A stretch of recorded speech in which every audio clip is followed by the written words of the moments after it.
Yeah, beautiful plant in its own way.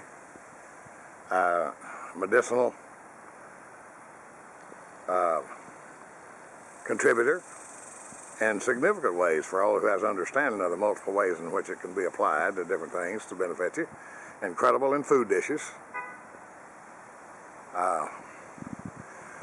But like with all valuable things, they're at risk to decay, rust, predators, thieves, usurpers of its life, leeches, coming to leech the life out of it, coming to contaminate its life to gain the life of the one who come to contaminate.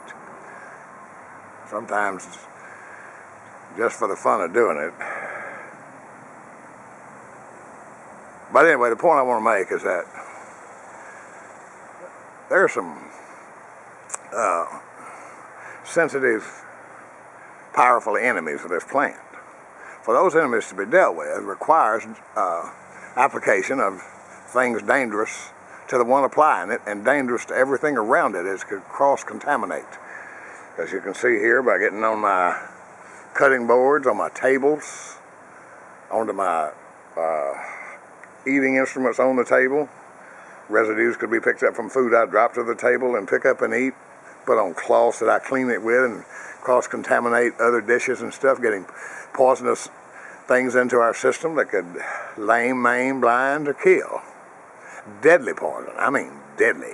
The stuff goes on this thing is deadly. And when you spray it, if you just happen to be a little bit downwind, and it lingers in the air, and then you walk through when you think it's gone, you're breathing that, and it gets in your eyes, and helps put your eyes out and diminish your vision. And like a lot of chemicals, they don't react to kill you like a bullet in your heart would, but like a cancer, slowly, or even turning into one, cancers, because that's what happens. Chemicals get in somebody. It's undigestible, and the body cannot dispense it and eradicate itself, get it out of its system. So it sits there and causes aberrations in the body and cancers to be born and spread.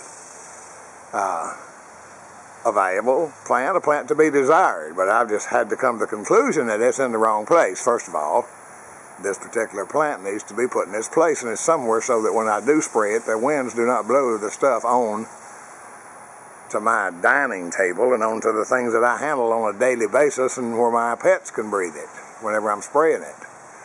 So first of all, I need to get some right equipment to put on me to protect me from any residue blowing on me or whatever, assimilating through my hands, and some of it leaks through the applicator, the spray bottle that I have. Comes through the air, and another gust of wind from somewhere whisks it back my way. It floats through the air and gets on my skin and soaks into my skin. Osmosis draws it into my skin, into my nose, into my lungs, breathing, into my eyes, which are very delicate. We handle things every day, cleansing agents in our houses. Not taken serious at all.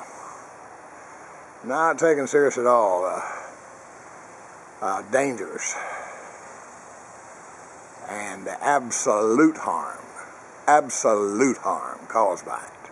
Absolute deadly residues left in our homes to be picked up and soaked through our skin and our foods and our items that we eat from. Deadly. Not a question about it. Do they leave deadly effects? Will it turn into some cancer that's big purple throbbing cancer that kills us in the next few years? Who knows? But it's things that are poisonous and very detrimental to our well-being as human beings.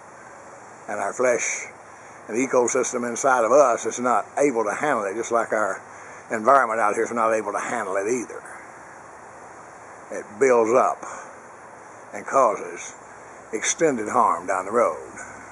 But I've determined it has to go from where it is, no matter how much I love it, like it, and appreciate the value of it, the beauty of it, the sense of it being like me, my tree, being rooted and growing, and having to, God's taught me through this tree to watch for the enemies, my enemies, who are his enemies, who come to stymie, to kill, to rob, to steal my new growth, to any way it can, to just dilute it to where it doesn't have the effect that God intended for it to have. Just like this plant. We're under attack. We have things that come in microscopic we can't even see. You can't see this stuff. They're silent. botulism and stuff in foods and stuff you can't see, but it'll kill you. And there are things we can't see. There are things we have to operate on faith by, that God will protect us and that no harmful thing we ingest or digest will cause harm to us if we're His. But that takes a faith, and there's a reality in it. I believe it. But I'm not going to go there and drink out of that bottle of poison and tempt God. But I am going to trust Him that any residue that blew on that or on me, that He's going to negate the effects of it. But He's also given me the knowledge that I need to do something about it. I can't continue to sit here and spray this stuff on there and breathe it and then continue to ask Him, well, God, don't let that harm me. Don't let that harm me. When He's telling me I need to put a mask on, I need to get some clothing like somebody would put on to go harvest honey from a beehive so they don't sting him. Well, this is more deadly than a bee sting. So I need to get something to cover my arms, cover my head and my face, and have an applicator that'll put it on from a distance, make sure it's downwind, but even if it does blow back my way, it's not going to get into my lungs through my breathing or my skin or my eyes in any way. So I need to do and exercise the knowledge and the wisdom God's given me from it and do the thing I can to prevent that. So anyway, just wanted to share that. A good plant makes food taste incredible, and just hundreds of applications of it, and I'm learning about the medicinal effects of it, but it can kill you trying to grow it so it can help you. It wouldn't make much sense doing that now, would it?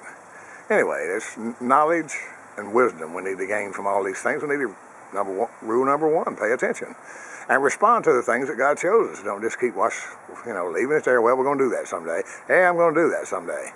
I got to go find another type poison that isn't that deadly. First of all, they say there's garlic or molasses ways that you can laboriously wet each leaf with it and it'll keep it off.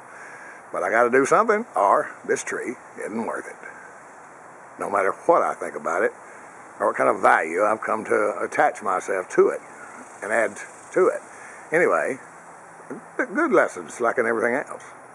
But God bless you. It's a beautiful day in the neighborhood.